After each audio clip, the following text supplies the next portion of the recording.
ಯಾರ ಪರವೂ ಅಲ್ಲ, ಯಾರ ವಿರುದ್ಧವೂ ಅಲ್ಲ. ಸಾಯಂಕಾಲ ಎಕ್ಸ್‌ಪ್ರೆಸ್, ಇದು ಜನಪರ.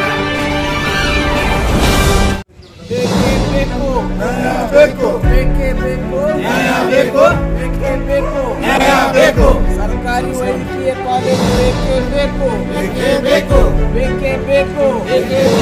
ಸರ್ಕಾರಿ ವೈದ್ಯಕೀಯ ಕಾಲೇಜು ಬೇಕೇ ಬೇಕು. ಎಲ್ಲಿವರೆಗೆ ಹೋರಾಟ? ಎಲ್ಲಿವರೆಗೆ ಹೋರಾಟ? ಯಾತಕ್ಕಾಗಿ ಹೋರಾಟ?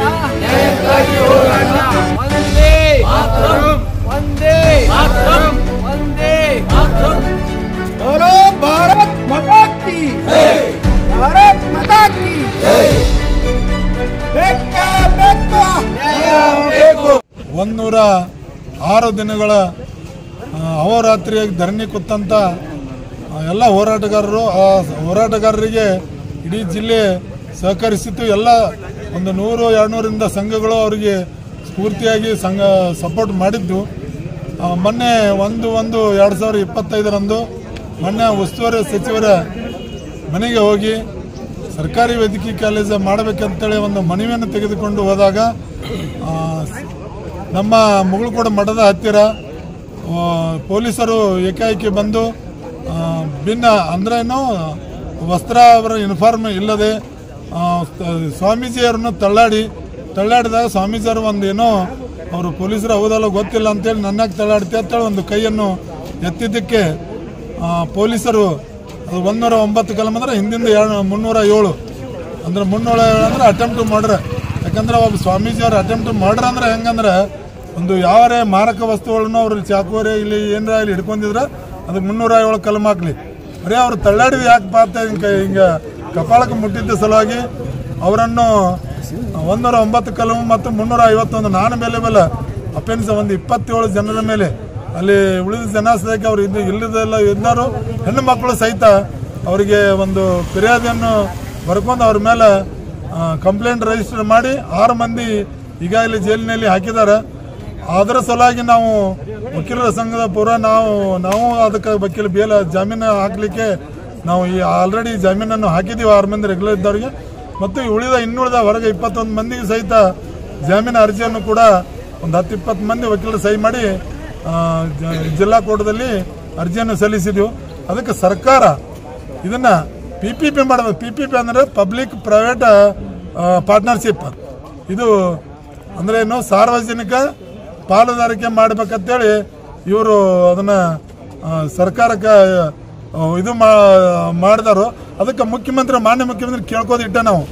ಯಾಕಂದ್ರೆ ಇದನ್ನ ಸರ್ಕಾರಿ ವೈದ್ಯಕೀಯ ಕಾಲೇಜ್ ಮಾಡಬೇಕು. ಈಗಾಗಲೇ ಅಲ್ಲಿ 151 ಎಕರೆ ಜಮೀನಿದೆ.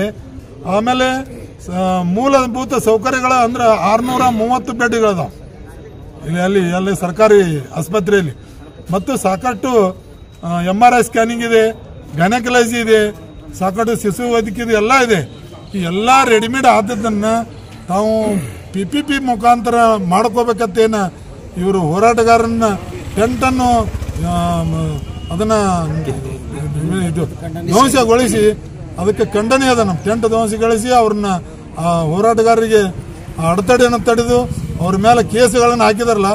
ಇದು ಮಾನ್ಯ ಮುಖ್ಯಮಂತ್ರಿ ಕೇಳ್ಕೋದು ಇಟ್ಟೇನ ಅವ್ರ ಕೇಸ್ ಹಾಕಿದ್ದು ಹಿಂಪಡಿಬೇಕು, ಅದನ್ನ ರದ್ದುಪಡಿಸಿ ಇಮಿಡಿಯೇಟ್ ಕೇಸ್ ರದ್ದುಪಡಿಸಿ ಸರ್ಕಾರಿ ವೈದ್ಯಕೀಯ ಕಾಲೇಜ್ ಇಮಿಡಿಯೇಟ್ ಸ್ಯಾಂಕ್ಷನ್ ಮಾಡ್ಬೇಕು. ಯಾಕಂದ್ರೆ ನಾಳೆ 9ನೇ ತಾರೀಕಿಗೆ ಬರುವಂತ ಮುಖ್ಯಮಂತ್ರಿಗಳು ಇದನ್ನೆಲ್ಲ ಕೂಲಂಕುಷವಾಗಿ ವಿಚಾರ ಮಾಡಿ ಈ ಬಿಜಾಪುರ ಒಂದು ಬರದ ನಾಡಿನಲ್ಲಿ ಇರುವಂತ ಎಲ್ಲ ಬಿಜಾಪುರದ ಸಾರ್ವಜನಿಕ ರಲ್ಲಿ ಕೇಳ್ಕೊಳ್ಳೋದ ಇಟ್ಟ ಏನಂದ್ರೆ ಬಡ ಜನರಿಗೆ ಅನುಕೂಲ ಆಗ್ತದೆ.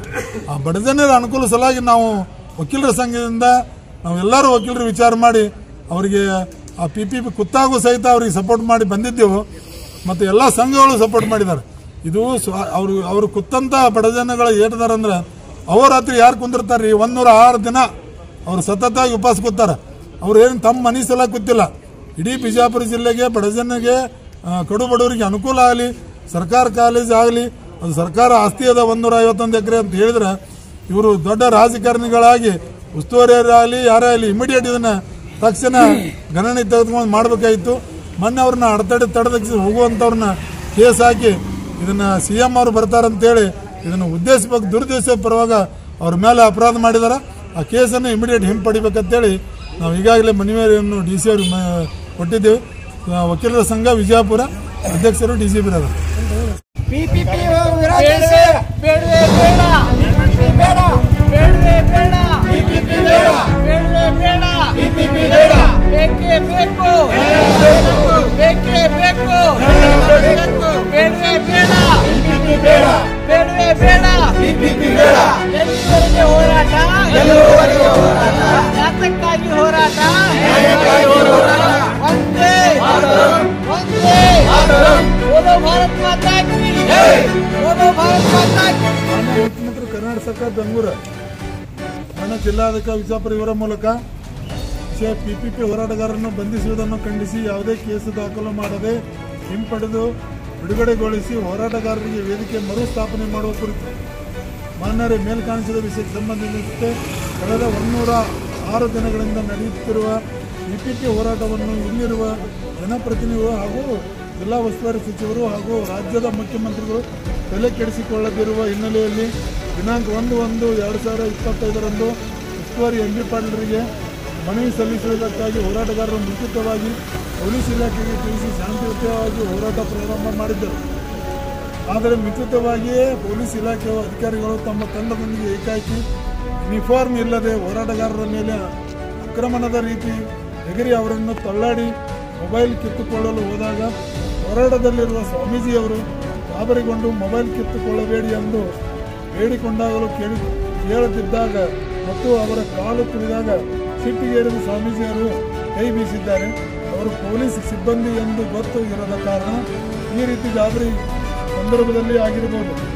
ಅದೇ ವಿಷಯವನ್ನು ದೊಡ್ಡದು ಮಾಡಿ 27 ಹೋರಾಟಗಾರರನ್ನು ಬಂಧಿಸಿ ಇಲ್ಲ ಸಲ್ಲದ ಕಲಮಗಳನ್ನು ಹಾಕಿ ಹೋರಾಟಗಾರರಿಗೆ ಅವಮಾನ ಮಾಡಿದ್ದಾರೆ.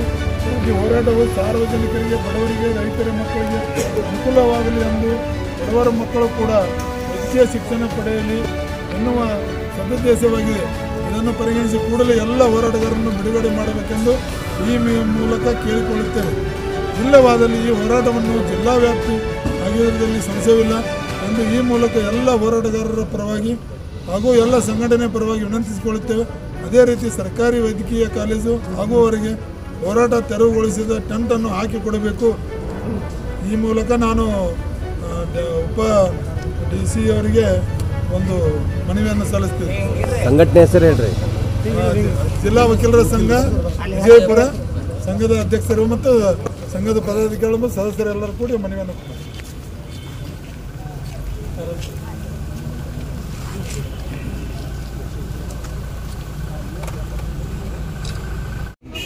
ನಮ್ಮ ಜಿಲ್ಲಾ ಬಾರ್ ಅಸೋಸಿಯೇಷನ್, ವಕೀಲರ ಬಾರ್ ಅಸೋಸಿಯೇಷನ್ ವತಿಯಿಂದ ಏನು ಮೊನ್ನೆ ನಡೆದಂಥ 1ನೇ ತಾರೀಕಿಗೆ ಘಟನೆಯನ್ನು ಖಂಡಿಸಿ ಏನು ಸರ್ಕಾರಿ ಮೆಡಿಕಲ್ ಕಾಲೇಜನ್ನು ಆಗ್ರಹಿಸಿ ಏನು ಕೂತಂಥ ಹೋರಾಟಗಾರರ ವೇದಿಕೆಯನ್ನು ಕಿತ್ತು ಹಾಕಿದ್ದಲ್ಲದೆ ಮತ್ತು ಅವರ ಮೇಲೆ ಸುಮಾರು 27 ಜನರ ಮೇಲೆ ಏನು ಕ್ರಿಮಿನಲ್ ಪ್ರಕರಣ ದಾಖಲು ಮಾಡಿದ್ದಾರೆ, ಅಟೆಂಪ್ಟ್ ಟು ಮರ್ಡರ್ ಅಂತ ಹೇಳಿ.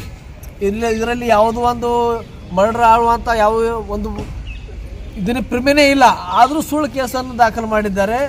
ಮತ್ತು ನಮ್ಮ ಉಸ್ತುವಾರಿ ಸಚಿವರು ಹೇಳಿದ್ರು, ಅವರು ನಾವು ವಿಶ್ವಾಸನೆ ಕೊಟ್ಟಿದ್ದೇವೆ, ಯಾಕೆ ಅವರು ಮುಕ್ತಾಯಗೊಳಿಸಿಲ್ಲ ಹೋರಾಟ ಅಂತ. ನೋಡಿ, ಅವರು ಸುಮಾರು 4 ತಿಂಗಳಿಂದ ಹೋರಾಟ ಮಾಡ್ತಾ ಇದ್ದಾರೆ. ಅವ್ರ ಬೇಡಿಕೆ ಏನಿದೆ, ತಾವು ಕ್ಯಾಬಿನೆಟ್ನಲ್ಲಿ ಆಗಲಿ ಅಥವಾ ಯಾವುದೇ ಒಂದು ಸುತ್ತಲೇ ಹೊರಡಿಸುವ ಮುಖಾಂತರವಾಗಿ PPP ಕೈ ಬಿಟ್ಟು ಸರ್ಕಾರವನ್ನು ನೀವು ಒಂದು ಆದೇಶ ಮಾಡಿ ನಾವು ಹೋರಾಟವನ್ನು ಹಿಂದಕ್ಕೆ ತಗೋತೇವೆ ಅಂತ ಅವರು ಆಗ್ರಹಪಡಿಸಿದ್ದಾರೆ.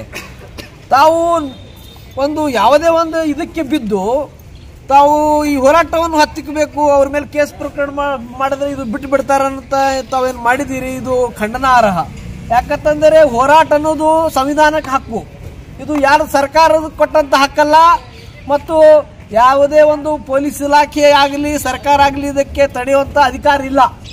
ಇದು ಸಂವಿಧಾನದಿಂದ ಬಂದಂತ ಹಕ್ಕು. ಮತ್ತು ಇದಕ್ಕೆ ಬರೀ ಒಂದು ಪೊಲೀಸ್ ಇಲಾಖೆ ಇಂಟಿಮೇಷನ್ ಕೊಟ್ರೆ ಅವ್ರಿಗೆ ಕಾಯುವಂತ ಕೆಲಸ ಆಗಬೇಕು ಪೊಲೀಸ್ ಇಲಾಖೆಯಿಂದ. ಅದನ್ನು ಬಿಟ್ಟು ನೀವು ರಾತ್ರೋರಾತ್ರಿ ಇದು ವೇದಿಕೆಯನ್ನು ಕಿತ್ತು ಹೋಗೋದು, ಅವ್ರ ಮೇಲೆ ದೌರ್ಜನ್ಯ ಎಸೆದಂತ ಕೆಲಸ ಆಗಿದೆ.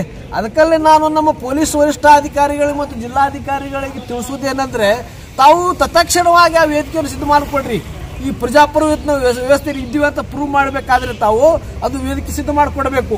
ಮತ್ತು ಅವ್ರ ಮೇಲೆ ಸುಳ್ಳಿನ ಪ್ರಕರಣ ದಾಖಲು ಮಾಡಿದ್ರಿ, ಅದು ವಾಪಸ್ ತಗೊಳ್ಳಿ ಪ್ರಕರಣ. ಅವ್ರು ಬೇಲ್ ಅಪ್ಲಿಕೇಶನ್ ಹಾಕೊಂಡಿದ್ದಾರೆ, ಅದು ಏನು ಹಾಕೊಳ್ಳಿ ಅವರು. ಆದ್ರೆ ತಾವು ಏನದ ತಮಗೆ ಸರ್ಕಾರಕ್ಕೆ ಪವರ್ ಅದ ಬಿ ರಿಪೋರ್ಟ್ ಹಾಕ್ಲಿಕ್ಕೆ, ಹಾಕಿ ಅವ್ರಿಗೆ ಬಿಡ್ಕೊಡೋ ಕೆಲಸ ಮಾಡ್ರಿ. ಮತ್ತು ನಾಳೆ 9 ತಾರೀಕಿಗೆ CM ಬರ್ತಾ ಇದ್ದಾರೆ, ಅವರಿಗೆ ತಾವೊಂದು ಆದೇಶ ಮಾಡುವ ಮುಖಾಂತರ ಅವರು ಸುತ್ತಲೇ ಹೊಡಿಸ್ಕೊಂಡು ಬಂದ್ಬಿಡ್ರಿ, ಬಟ್ ಕೊಟ್ಬಿಡ್ರಿ. ಅವ್ರು ಹೋರಾಟ ಮಾಡಂಗಿಲ್ಲ. ನೀವು ಅದನ್ನು ಬಿಟ್ಟು ನಾವು ಆಶ್ವಾಸನೆ ಕೊಟ್ಟಿದ್ದೆವು ಬರೆದು ಕೊಡು ಅಂದ್ರೆ ಆಗಂಗಿಲ್ಲ. ನೀವು ಬರೆದು ಕೊಡೋದು ಆಗಲ್ ಬಿಡಿ, ಕ್ಯಾಬಿನೆಟ್ ಅಲ್ಲಿ ತೀರ್ಮಾನ ಮಾಡಿ, ಇಲ್ಲ ಒಂದು ಸುತ್ತಲೇ ಹೊಡಿಸಿ. ಬಿಜಾಪುರ ಜಿಲ್ಲೆಗೆ ಏನಾದ್ರೂ ನಾವು PP ಮಾಡಿದ್ದು ಅದು ಕೈ ಬಿಟ್ಟಿದ್ದೇವೆ, ಸರ್ಕಾರಿ ಅಂತ ಘೋಷಣೆ ಮಾಡಿದ್ದೀವಿ ಅಂತ. ಕನಕಪುರದಲ್ಲಿ ಆಗ್ತದ PP ಕೈ ಬಿಟ್ಟು ಸರ್ಕಾರಿ ಮಾಡ್ಲಿಕ್ಕೆ ಆಗ್ತದ, ಬಿಜಾಪುರಕ್ಕೆ ಯಾಕೆ ಆಗಲ್ಲ? ಅದಕ್ಕಾಗಿ ನಾನು ನಮ್ಮ ಜಿಲ್ಲಾ ಉಸ್ತುವಾರಿ, ನಾನು ಒಂದು ಕಾಂಗ್ರೆಸ್ ಸದಸ್ಯ, ಆದ್ರೆ ಅನಿವಾರ್ಯ ನಂದು ಪಾರ್ಟ್ ಬೇರೆ ಇದೆ ಈಗ. ಯಾಕಂದ್ರೆ ಜನಪರವಾಗಿ ನಾವು ಮಾತನಾಡಬೇಕಾಗ್ತದ. ನಾವು ನಮ್ಮ ಮಕ್ಕಳಿಗೆ ನಾವು ಡಾಕ್ಟರ್ ಮಾಡಬೇಕಾಗಿದೆ. ನಮಗೆ ಕೋಟ್ಯಾನ್ ಗಟ್ಟಲೆ ಕೊಟ್ಟರು ರೊಕ್ಕ ಕೊಟ್ಟರು ಮಾಡೋದು ಆಗಂಗಿಲ್ಲ. ನಮ್ಮಂತ ಬಹಳಷ್ಟು ಬಡ ಜನರು ವೈದ್ಯಕೀಯ ಕಲಿಬೇಕಾಗ್ತದೆ. ಅದಕ್ಕಾಗಿ ಈ ಹೋರಾಟ ಇದೆ. ದಯವಿಟ್ಟು ಜಿಲ್ಲಾಧಿಕಾರಿಗಳು ಮತ್ತು ಜಿಲ್ಲಾ ಉಸ್ತುವಾರಿಗಳನ್ನು ಅರ್ಥ ಮಾಡಬೇಕು. ಸ್ವಾಮೀಜಿಗಳ ಮೇಲೆ ಸ್ವಾಮೀಜಿಗಳು ಪೊಲೀಸರ ಮೇಲೆ ಹಲ್ಲೆ ಮಾಡಿದ್ದಾರೆ, ಹೊಡೆದಿದ್ದಾರೆ, 109 ಹಾಕಿದ್ದಾರೆ ವಕೀಲರೇ. ಅದರ ಬಗ್ಗೆ ನೋಡಿ, ಸ್ವಾಮೀಜಿ ಅವರು ಅವ್ರ ಮೇಲೆ ದೌರ್ಜನ್ಯ ಮಾಡಿ, ಅವ್ರ ಕಾಲ್ ತುಳಿತು ಮಾಡಿ, ಅವ್ರ ಮೊಬೈಲ್ ಕಿತ್ಕೊಂಡಾಗೆ ಅವರು ವಾಪಸ್ ನೋಡಿ ಯಾರೋ ಇವತ್ತು ಕಿಶನ್ ಮಾಡಿದ್ದಾರೆ. ಕೈ ಮಾಡಿದಂತ ಪ್ರಕರಣ ಬೇರೆ ಆಗ್ತದೆ. ಕಲಮದಕ್ಕೆ ನೀವು 307 ಹಾಕ್ತೀರಿ, ಯಾವ್ದು ಆಯುಧನ ಉಪಯೋಗ ಮಾಡಿದ್ದಾರೆ 307 ಹಾಕ್ಲಿಕ್ಕೆ? ಇದೆಲ್ಲ ಬಿಡು, ನಿಮ್ದು ಬೇರೆ ಹಿತಾಸಕ್ತಿ ಇದೆ ಇದಿಲ್ಲಿ. ಅದು ಒಂದು ಹತ್ತಿಕ್ಕೂ ತಮ್ಮ ಷಡ್ಯಂತ್ರ ಇದ್ರೆ ಇದರಲ್ಲಿ ಎರಡನೇ ಮಾತಿಲ್ಲ. ನಿಮಗೆ ಸ್ವಾಮೀಜಿ ಮಾಡಿದ್ರೆ ಅವ್ರ ಮೇಲೆ ಒಂದೇ ಪ್ರಕರಣ ಹಾಕ್ಬೇಕಾಗಿತ್ತಲ್ಲ. ತಾವು ಉಳ್ಕದ 27 ಜನರ ಮೇಲೆ ಯಾಕೆ ಹಾಕ್ತೀರಿ? ಈಗ ನಮ್ಮ ಸಚಿವರು ಗೃಹ ಕಚೇರಿ ಅಲ್ಲಿ ಹೋಗಿ ಏನೋ ಒಂದು ಒತ್ತಡ ತರಬೇಕಂತ ಮಾಡಿದ್ದಾರೆ ಅವರು. ಅದನ್ನು ಹಾಕಿ ತಕ್ಕಲಿಕ್ಕೆ ನಿಮಗೆ ಯಾವ ಹಕ್ಕು ಕೊಟ್ಟಿದ್ದು? ನೀವು ಬೇರೆ ಪ್ರಕರಣದಲ್ಲಿ ಹಂಗೇನು ಘೇರಾವ್ ಹಾಕಿದ್ರೆ ನೀವು ಹುಡ್ಕೊಂಡು ಹೋಗಿ ಮತ್ತೆ ಬಿಟ್ಬಿಡ್ತೀರಿ ಅವರಿಗೆ. ಈ ಪ್ರಕರಣದಲ್ಲಿ ಜೈಲಿಗೆ ಕಳಿಸ್ತೀರ ಅಂತಂದ್ರೆ ಇದರಲ್ಲಿ ತಮ್ಮ ಹಿತಾಸಕ್ತಿ ಸರ್ಕಾರಿ ಮಾಡುವುದು ಇಲ್ಲ ಅಂತ ಜನರ ಭಾವನೆ ಆಗಿದೆ. ಅದಕ್ಕಾಗಿ ತಾವೇನಾದಲ್ಲ ಇದು ತತ್ಕ್ಷಣವಾಗಿ ಅವರಿಗೆ ವೇದಿಕೆ ಸಜ್ಜು ಮಾಡಿಕೊಡ 1 ವರ್ಷ ಅವ್ರು ಹೋರಾಟ ಕೊಡ್ಲಿ. ನೀವು ಯಾರು ಅದಕ್ಕೆ ಕಿತ್ತೋಗಿಲಿಕ್ಕೆ ನಿಮ್ಗೆ ಯಾರು ಅಧಿಕಾರ ಕೊಟ್ಟದೆ? ಇಲ್ಲದಿದ್ದರೆ ಇದು ಯಾರು ವೇದಿಕೆ ಕಿತ್ತೋಗಿದ ಅವ್ರ ಮೇಲೆ ಪ್ರಕರಣ ಆಗ್ಬೇಕಾಗ್ತದೆ.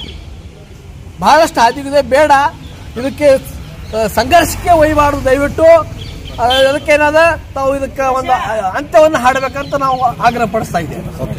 ನಾನು ಶ್ರೀ MA ಬಗ್ಲಿ ವಕೀಲರು.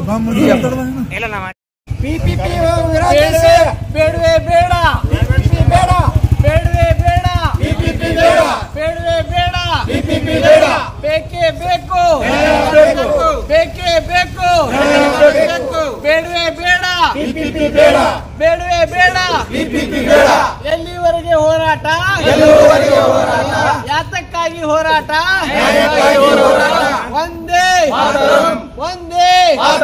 ಬೋಲೋ ಭಾರತ್ ಮಾತಾ ಕಿ, ಬೋಲೋ ಭಾರತ್ ಮಾತಾ ಕಿ. ಜನವರಿ 1ರಂದು PPP ವಿರೋಧಿಸಿ ಸರ್ಕಾರಿ ವೈದ್ಯಕೀಯ ಕಾಲೇಜ ಮಂಜೂರಾತಿಗೆ ಆಗ್ರಹಿಸಿ ಜಿಲ್ಲೆಯ ಉಸ್ತುವಾರಿ ಸಚಿವರಂತ MB ಪಾಟೀಲ್ ಸಾಹೇಬ್ರ ಮನೆಗೆ ಅವರ ಗೃಹ ಕಚೇರಿಗೆ ನೀವು ಮಾಡ್ತಿರೋ ಇಲ್ಲ ಅಂತ ಹೇಳಿ ಕೇಳೋಕೆ ಹೋದಾಗ ಒಂದು 27 ಮಂದಿ ಮೇಲೆ FRI ದಾಖಲೆ ಮಾಡ್ಯಾರ. ಅದ್ರಾಗ 6 ಜನರನ್ನ ಬಂಧನ ಮಾಡಿ ಅವರಿಗೆ ಜೈಲಿಗೆ ಕಳಿಸ್ಯಾರ. ಇನ್ನೂ 21 ಜನರಿಗೆ ಇನ್ನು ಹೊರಗಡೆ ಅದಾರ. ಅವರು ಕೂಡ ಬೇಲ್ ಮಾಡ್ಕೋಬೇಕು. ಈಗಾಗಲೇ ನಾವು ವಕೀಲರು ಬೇಲಿಗೆ ಅಪ್ಲಿಕೇಶನ್ ಹಾಕೀವಿ.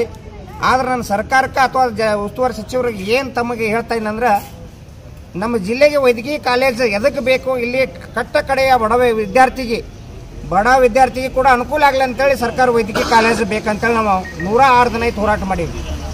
106 ದಿನ ಆದರೂ ಕೂಡ ಸರ್ಕಾರದ ಗಮನಕ್ಕೆ ಬಂದಿಲ್ಲ, ಉಸ್ತುವಾರಿ ಸಚಿವರ ಗಮನಕ್ಕೆ ಬಂದಿಲ್ಲ. ಅಂದ್ರೆ ನಾವು ಜಿಲ್ಲೆಯಲ್ಲಿ ಅದಿರೋ ಅಥವಾ ರಾಜ್ಯದಲ್ಲಿ ಅದಿರೋ ಅಂತ ಗೊತ್ತಾಗತ್ತಿಲ್ಲ. ಯಾಕಂದ್ರೆ 106 ದಿನ ಹೋರಾಟ ಕೂತೇವಂದ್ರೂ ಕೂಡ ಸೊಳ್ಳೆ ಕಡಿತಾವ. ಅಲ್ಲಿ ಇರ್ತಕ್ಕಂಥ ಜಾಗ ನೋಡ್ರಿ, ನೀವು ರಾತ್ರಿ ನೋಡೋಕೆ ಭಯ ಆಗ್ತದೆ. ಅಂತಂದ್ರೆ ಅಹೋರಾತ್ರಿ ಕೂಡ ಧರಣಿ ಕೂಡ ಆಗ್ಯದ. ನೀವು ಇಟ್ಟು 106 ದಿನ ಆದರೂ ಅಂದ್ರೂ ನಿಮ್ಗೆ ಕಣ್ಣು ತೆರೆದಿಲ್ಲ ಅಂದ್ರೆ ನಿಮ್ಮ ಮನೆ ಕೇಳಕ್ಕೆ ಬಂದೀವಿ ನಾವು. ನಿಮ್ಗೆ ಮನೆಗೇನು ದಬ್ಬಾಳಿಕೆ ಮಾಡಕ್ಕೆ, ನಿಮ್ಮ ಕಂಪೌಂಡ್ ಹೊಡ್ಯಾಕ ನಿಮ್ಗೇನು ಮಾಡಕ್ಕೆ ಬಂದಿಲ್ಲ, ನಿಮ್ಮ ಮನೆ ನ್ಯಾಯ ಕೇಳಕ್ಕೆ ಬಂದೀವಿ. ಅಂಥದ್ರ ಮೇಲೆ ಒಬ್ಬ ಸ್ವಾಮೀಜಿಯವ್ರ ಮಠಾಧೀಶರ ಮೇಲೆ ನೀವು ಅವು ಕೆಲವೊಂದು ಕಡೆ ಕೈ ಹಾಕಿ ಹಿಂಗೆ ನುಗ್ಸೋದು ಮಾಡೋದ್ರಿಂದ ಸ್ವಾಮೀಜಿಯವರು ಅವ್ರಿಗೆ ಸರ್ಸ್ಕೊಳಕ್ಕೆ ಹೋಗಿ ಅವ್ರ ಮೊಬೈಲ್ ಕಸ್ಕೊಳಕ್ಕೆ ಹೋದಾಗ ಹಿಂಗೆ ಮಾಡ್ಯಾದ. ಒಬ್ಬರು ಪೊಲೀಸ್ ಇಲಾಖೆ ಸಿಬ್ಬಂದಿಯೋ ಅಥವಾ ಅವ್ರೇನು ಮತ್ತೆ ಸೂಟ್ ಬೂಟ್ ಕೂಟ್ ಹಾಕ್ಯಾರ ಅವತ್ತು. ಅವು ಯಾರು ಅನ್ಕೋಬೇಕು? ಪೊಲೀಸರು ಅನ್ಕೋಬೇಕು, MB ಪಾಟೀಲ್ ಬೆಂಬಲಿಗರು ಅನ್ಕೋಬೇಕು, ಅಥವಾ ಏನು ಅನ್ಕೋಬೇಕು? ನಾವು ಹಿಂಗಾಗಿ ಗೊತ್ತಾಗಿಲ್ಲ. ಸ್ವಾಮೀಜಿಯವ್ರ ಮುಖಾಂತರ ಅವ್ರಿಗೆ ಹಲ್ಲೆ ಆಗ್ಯದ ಅಂಥೇಳಿ ಬಂಧನ ಮಾಡಿ ಹಾಕಿರಿ. ಶೀಘ್ರದಲ್ಲಿ ಅವರಿಗೆ ಅವರು ಬೇಷರತವಾಗಿ ಬಿಡುಗಡೆ ಮಾಡಬೇಕು. ಇಲ್ಲವಾದರೆ ವಕೀಲರ ಸಂಘದಿಂದ ವಿಜಯಪುರ ಅಷ್ಟೇ ಅಲ್ಲ ಇಡೀ ರಾಜ್ಯಾದ್ಯಂತ ಹೋರಾಟ ಕಣಿ ಆಗಬೇಕಂತ ಹೇಳಿ ನಾನು ಎಚ್ಚರಿಕೆಯನ್ನು ಕೊಡ್ತಾ ಇದ್ದೀನಿ. ಶ್ರೀಶೈಲ್ ಮುಳುಜಿ, ನ್ಯಾಯವಾದಿಗಳು, ವಿಜಯಪುರ. ಯಾರ ಪರವೂ ಅಲ್ಲ, ಯಾರ ವಿರುದ್ಧವೂ ಅಲ್ಲ. ಸಾಯಂಕಾಲ ಎಕ್ಸ್ಪ್ರೆಸ್, ಇದು ಜನಪರ.